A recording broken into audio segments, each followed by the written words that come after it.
5 off-season moves Indiana Fever can make to help Caitlin Clark, Aliyah Boston. The Indiana Fever ended their 8-year playoff drought this season behind the incredible play of Caitlin Clark, Aliyah Boston, and Kelsey Mitchell. More on her shortly.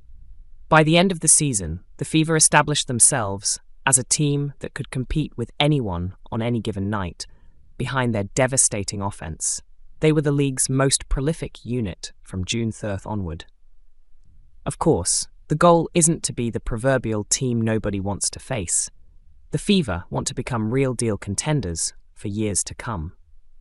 Having a 2-player core of Clark and Boston is an incredible place to start. Because of their age, their internal improvement alone could push the Fever to another level. A little outside help could accelerate things, though. There's real opportunity for the Fever to get busy this off-season. There are a lot of big names hitting the market, and the Fever could have over $650,000 in cap room available, according to the good folks at Her Hoop Stats. Let's take a look at some players and general moves the Fever should consider this off-season. To borrow from the Williams brothers, the Fever need to sweep around their own front door before looking elsewhere. The absolute first order of business needs to be retaining Kelsey Mitchell by pure negotiation or by using the core designation, the WNBA's version of the franchise tag for those who are new to the W space, to make sure she doesn't go anywhere. Mitchell is coming off her second straight All-Star season, posting career highs in points, 19.2, 8th in the W, and efficiency, 58.8 true shooting, 55.9 effective field goal percentage. She also played incredibly well with the Clark-Boston duo, emptying a side for Mitchell and Boston to operate, Mitchell flying off pin downs, flowing into handoffs, or running ball screens, remained a fruitful source of offense. Mitchell was a frequent ghost screener for Clark, often putting defenses in uncomfortable positions early in the clock. Mitchell was a frequent target for Clark in transition. Her cutting paired with Clark's vision also led to plenty of fun hookups in the half-court. And in general, having Clark or Mitchell stashed on the weak side gave the Fever the ability to flow from side to side. The Fever slightly won their non-garbage time minutes, +5 in 1,022 minutes, with all three on the floor, thanks to a high-flying offense, 108.8 offensive rating per PBP stats, that performed nearly 2 points better than the New York Liberty's top-ranked offense, 107.0. There's no need to let that kind of firepower and synergy walk out of the door. There's a fun group of fours that could hit the market, headlined by the quartet of Breanna Stewart, Alyssa Thomas, Nneka Ogwumike, and Satou Sabally. Ultimately, I'd expect all 4 of them to flat-out re-sign with their current teams. Stewart, Thomas, Ogwumike, or get hit with the core designation, Sabally. If that changes for some reason, the Fever should absolutely go all out for whichever one is available. At the top of the next tier sits Natasha Howard, an accomplished veteran who made it known shortly after the regular season ended that she'd be moving on from the Dallas Wings. A 1-year deal feels appropriate for Howard. It would allow her to hit the market again as the likely new CBA kicks in ahead of the 2026 season. That would also add incentive for Howard to return to form, especially on the defensive end. Frankly, there were too many instances of inconsistent effort from Howard on the Wings this year, who were mere tenths away from logging the worst defensive rating in WNBA history. You could attribute some of that to a literal return to form. Howard suffered a foot injury during the Wings' season opener and missed over a month of play. It's understandable that it takes some time to ramp back up, but some of the film from Howard, especially after the Wings were officially eliminated from postseason contention, was unkind. At her best, however, the 2019 Defensive Player of the Year is still a versatile defender who can execute multiple coverages and hold her own against both frontcourt spots, the kind of skill set the Fever could use. It's still easy to envision Howard cleaning things up on the backside of actions, especially with how the Fever played Boston closer to the level of screens as the season went on.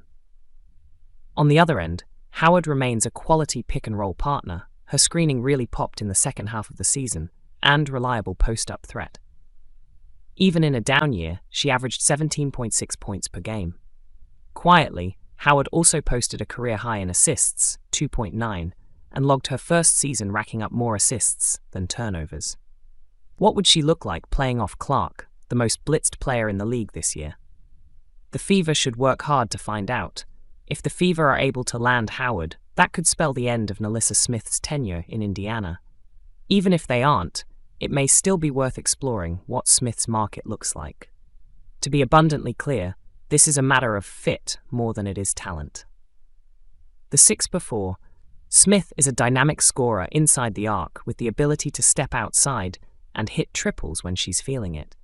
At her best, she's a walking mismatch. Too quick for players her size to deal with, but also too powerful for teams to feel comfortable switching smaller players on her. There's a pick-and-roll feel that I appreciate about Smith. As Clark and Boston struggled to find chemistry early in the season, Clark and Smith operated like they'd been playing together for years.